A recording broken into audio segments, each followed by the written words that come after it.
Hey, welcome back to the channel. And today we're going to take care of something that a lot of people take for granted. We have a 2007 super sexy Honda Odyssey and it needs a service. We're a little bit overdue. I try to do it every 5 to 7,000 miles. I do try to use full synthetic, so it does last a little bit longer. But today is going to be something very simple. We're going to change the oil. We're going to flush out some of the transmission fluid. Not going to be able to get it all, but we can get some of it. Also, your air cleaner. We're going to check all the rest of the fluids. Check your tire pressure, all your bulbs. Make sure the headlights work, the turn signals, that type of thing. And then we'll be able to put everything back together. Take a quick test drive. So we're going to get it over to the other shop and pull it apart and see if we can change the oil. Come join me. Yeah. All right, on the Odyssey, here is the air box. And what we're going to do is actually undo. Usually there's screws in here. I kind of broke those off years ago. It wasn't a very good design. I could go out and just get another box with the screws still in it, but that costs money. And if you've seen any of my videos, I don't spend a lot of money on stuff that doesn't need to be there. So anyway, so this is the K&N filter. Actually, this is actually not too bad. I've actually done this not too long ago. It still has oil residue around the edges. So what I'm gonna do is spray this down with the detergent, and I'm gonna let it sit for about 10 minutes, and I'm gonna hit it with the hose. All right, now we're on the creeper. I got my light. Always have good lighting. Another thing that I forgot to mention earlier, when you do jack up your car, make sure that you put jack stands underneath it. I got one on either side of the pinch welds, and so we should be good to go. If you need to know where to hook it up to your car, I did make another video of how to change a tire. It's basically the same concept. You just put it underneath. It's usually right behind the front wheels on most cars. But this is what we're going to do right now. All right, so there's the oil filter. So we're going to be able to take that off. The oil drain is right there. The transmission drain is right there. It's all right here, very handy. I'm gonna go grab a bucket big enough to be able to hold all that, and then we can start draining. Let's go. All right, so I got both the transmission and also oil draining at the same time. That's gonna take a little bit. One thing you do need to do, one thing that you do need to observe is look at your drain plugs. Now this is for the transmission and this one's for the actual engine. Now, this is only a 17 millimeter. As you can tell, over the years, I've actually started to round this off. I'm probably going to have to get another one. Next time I get an oil change, when I get oil, I'm going to get another plug. Also, there's a gasket right here. It is a metal gasket. You can reuse this a few times, but if it starts leaking, obviously you need to get another one. I kind of like to use the brass or the copper ones. That actually works pretty well. So next time, I'll probably get another one of those. I can get at least one more oil change out of this one. Now, on your transmission one, this is a little bit different. It takes a 3/8 drive. Doesn't take a socket, doesn't take anything like that. It just takes a 3/8 drive on the end. Now, this section right here is actually a magnet. And what you want to do is actually pay really close attention to this magnet. Because what this is going to show you is basically the health of your transmission. If you pull this out and it is full of silver metal shavings, okay, you got a problem. A lot of that shavings is all your clutches and all your steels. They're starting to wear out, and then you're going to be having some transmission problems. This right here actually looks pretty good. It's a little silvery, but it's not bad, which is good because we got like 200 and some change thousand miles on this thing, and we would like for it to last a lot longer than that. Also, another thing, if you are changing your transmission and your oil, it's 6 quarts for the engine, and you're doing at least 4 to 5 quarts for the transmission. Make sure your pan's big enough. I'm okay. I still got another inch left to go, and it's starting to slow down, so I think I'm good to go. So anyway, this looks pretty good. I'm going to put these guys back in, and then we're going to put some oil in it. Also, while you're underneath, take a look at different things. Look at your brakes, just to make sure they're okay. Make sure your rotor is not completely gacked. Look at your pads. Maybe pull a tire off. Look at that type of stuff. If it's time to do a tire rotation, now is the time. You want to put your front wheels in the back ones in the front ones. And the reason for that is when you keep going around curves, you're actually going to make a cup on the outside. If you keep cupping your tires, that's going to hurt your handling. Every time you try to turn a curve, a corner, or even just trying to go straight down the road, it's just going to start wandering. We don't want to do that, so go ahead and rotate those tires. Okay, we just pulled the oil filter off, and you want to inspect a couple things on that as well. First of all, look at the color, make sure it's okay, make sure you don't see any metal shavings. See metal shavings, there's a problem with your engine. This one looks actually pretty good. The biggest thing you want to look for is that rubber O-ring right there. I have seen it many times where that rubber O-ring will actually seal to the block, and then you try to put your filter back on there, it'll be a double O-ring, blow right out, lose all your oil, lock up your engine. You do not want to do that. So anyway, so as you can see, I'm actually putting my finger all up in there. The reason for that is that you want to make sure that you don't see any metal shavings. It's real easy to see on your finger. And the other reason is because you're going to take your new filter and get it out. Okay. It's got a little piece of plastic on there. We're going to take the plastic off because it's not going to work very well with the plastic on. All right, so I got the plastic off. Now I'm going to take my finger that I just put all the other oil on there, and I'm going to put that all over that gasket on the new one. And the reason why you want to do that is because it's going to help create a seal around your block so you do not leak. Now, this particular filter is sitting like this. Now, if you saw my other video when I was doing the lawnmower was sitting like this. I can't really fill that with oil. This one, I can fill with oil. So what we're going to do before we put this guy on, I'm going to take some of my oil and I'm going to fill this up. And what that's going to do is try to prevent a dry start. Because you're going to start this up and it's going to take a second for the oil pressure to build up. So you probably noticed that I'm using full synthetic oil. And some people like it, some people hate it. Some mechanics hate it. I've actually seen a couple of videos that when they're tearing the engine apart, the synthetic will actually crystallize. I haven't seen that yet. I run full synthetic in my BMW that I had. I've been in that engine plenty of darn times. I pretty much run it on just about everything. I don't run it on the Wagoneer because it just does, it's a Wagoneer. I really don't care. The clearances on that engine is so ridiculous that it doesn't matter, I don't think. This stuff here actually does try to help with performance, and it does, to me, I think it works a little bit better. So I use synthetic. So I'm going to put the filter back on. Oh, thanks a lot, Honda. Why are you going to put the oil filter right above the cross member so when you take it off, it hits the cross member, drains all the way down, gets all over the floor behind it, and you still have to clean all that up. And make sure you do clean it up because oil does burn. Transmission fluid does burn. Make sure you clean all that stuff up before you start driving it. Anyway, I'm going to put this in, and then we're going to go to the next step. All right, so all the oil has drained. Now we're on the top of the engine. And some of the things you want to look for here, while you're under here, you have your, right here in the back is your brake fluid. Make sure that is still good. They do have little test strips that you can put in there to make sure that it is that it's clean, that it actually is working properly. You do want to flush this. I do it every about 50,000 miles or so. We do a lot of city driving, so it's a lot of stopping, it's a lot of going, and a lot of stopping again. So I do try to flush that out. I'll do a separate video on that one. I'll show you the manual way and then the little bit easier way when we're actually doing that. Some other things that you really want to look at is look at all your electrical connections, make sure they're not broken, they're not pulled out. Also look at your coil packs. If they are cracked in any way, you're going to have to replace those. This thing is actually running really well, so they seem to be okay. Probably the next oil change would be time to actually check the plugs.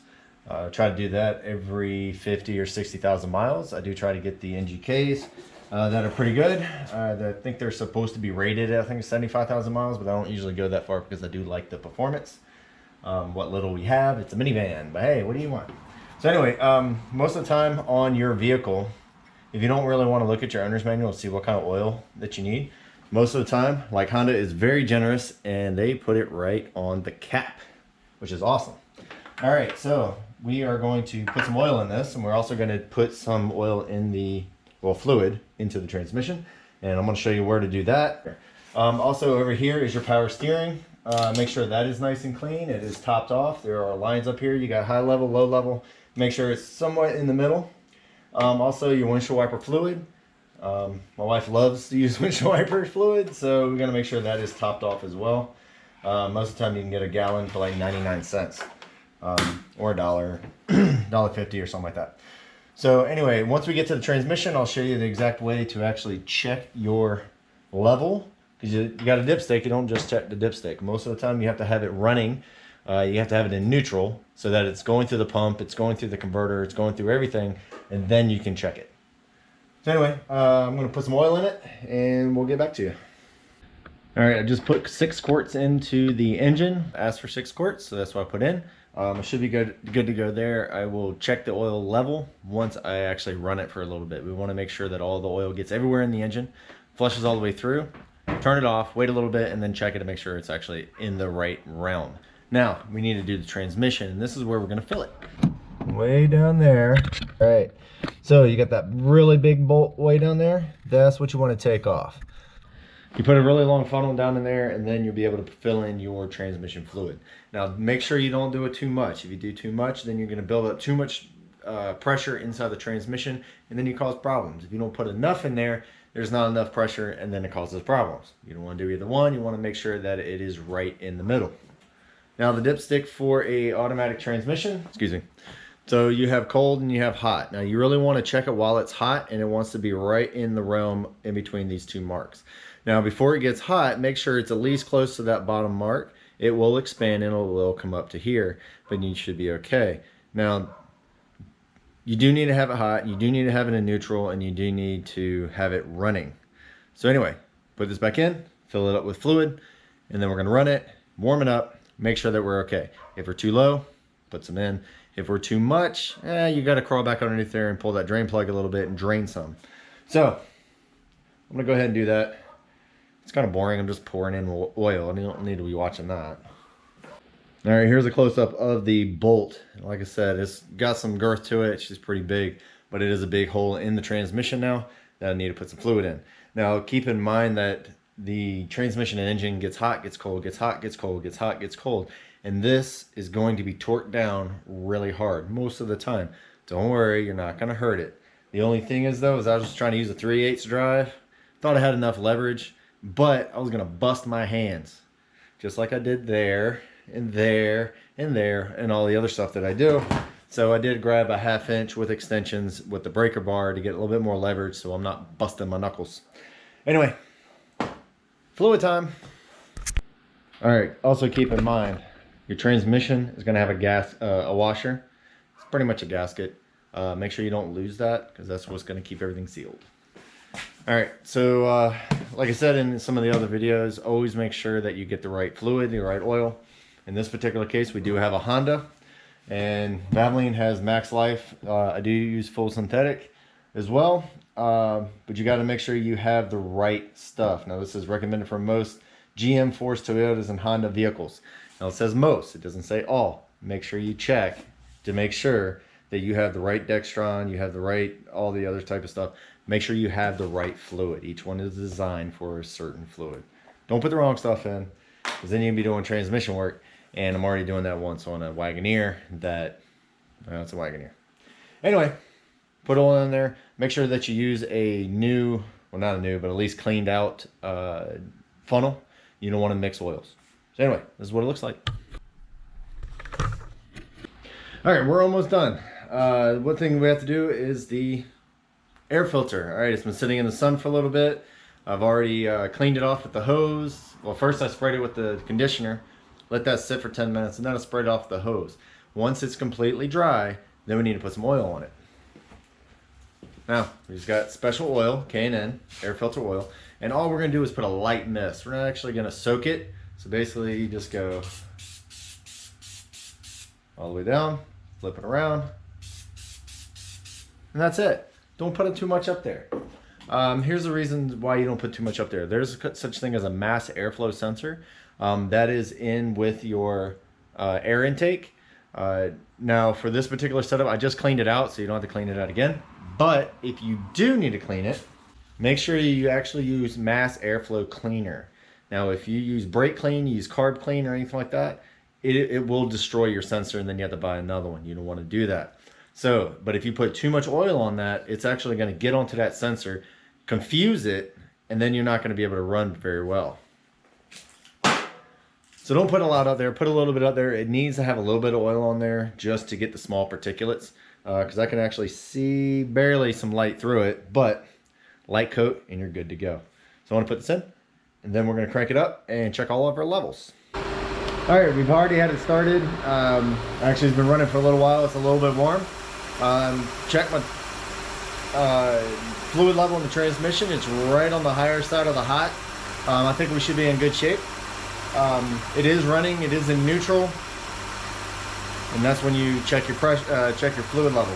I want to put this guy back in. Now, also on this particular model, these little rubber, you got to have that all the way in. It's kind of difficult. You got to like wiggle it around, but just make sure it's actually all the way in.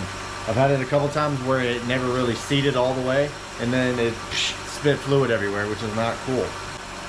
So anyway, I did almost mess up. I'm gonna show you why. All right, if you remember the beginning part of the video, I was saying I had this. Okay, so this, it is for Hondas, but not, I don't put it in this Honda. This is not synthetic. I don't like to mix synthetic with regular. I try to keep exactly the same. So I did use my full synthetic. I did have enough to be able to fill it up, and there's a little bit left. But I just want to make sure you understand, I didn't use this. I use this. Try not to mix them too. All right, hopefully this kind of helps you with the, you know, a basic oil change, a basic service. Still have to check the tire pressure. Maybe we'll make a separate video on that. This one's getting kind of long. But while you're under the hood, make sure you check your water level. Make sure that is nice and clear. There isn't any rust, any particulates in there that you can see. Make sure the level is in good shape. Your power steering fluid, your brake fluid. If you have a clutch, check the clutch fluid. Most clutches have a reservoir for a hydraulic clutch. The CJ, yeah, it's all manual. It's not gonna be able to find it. Also, check your battery. Look at your terminals. If they seem to be corroded or anything like that, pull them off, clean them. I did do another video on cleaning terminals on my Dodge. That's got 2 batteries, so it took twice as long, and they were really disgusting. So go back and check that one out if you want to know how to do that. And also, I do have another one out there for changing your tire, so you can actually learn how to do that. And all these videos is just how I do things. You might have a different approach. You can comment down below and figure out and let us all know how you do it, and then whoever is doing it can actually do it. You know, pick their own way to actually do it. Now, I do these myself. You can go to Jiffy Lube. It's a lot easier. You just go in, they change it, you walk out. Okay, here's my problem with Jiffy Lube, and it's not just them, it's all of them too. I've seen so many instances and so many times where you go in, they say, hey, I need an oil change. They change your oil. Oh, that's great. But they never change the filter. Oh, you need an air cleaner. I've been to this. I was in a rush. I was like, fine, I'll just take it. It was Jiffy Lube. So I take it to them, and they say, oh, these are the things they're going to tell you. They're going to pull it back. They're going to change your oil. Oh, your air cleaner needs to be replaced. Your cabin filter needs to be replaced. You're going to say all these things. It's going to be additional cost. You go back and look at it. They never change anything. I actually went in there and put a mark on my oil filter, and the mark was still there because they never changed the oil filter. They may have drained the oil and put new oil in, but never changed the filter. Well, that's money in their pocket, and it doesn't protect me for anything. So anyway, just keep an eye out. Be careful. Try not to trust everybody. But anyway, like, subscribe, and tell a friend. Share this video if you feel that they don't have the anybody there to teach somebody how to do this. Share the video. I mean, that's the only reason why we're doing this stuff. It's just so later on, maybe my grandkids, if these videos are still around, they can learn, from me if I'm not around. So anyway, stay tuned for more stuff, and we will catch you later. Oh, one more thing. Almost forgot. Your used oil. Now, if a place can sell oil, they can take oil. Okay? So if you get it at Walmart, you get it at AutoZone, O'Reilly's, Napa, whatever, they are supposed to have a waste disposal tank that you can take all your used oil in. So all the containers that we have, all these, I get it in the big jug. This has got a big hole in the top. I'm going to put a funnel on it and then fill these up. And then I'll take them up to O'Reilly's or wherever and dump it. It's very easy. It's kind of a pain in the butt, but it is what it is. But anyway, that's the last thing, I think. Maybe. Okay then. Anyway, stay tuned and we'll do some more stuff. Later.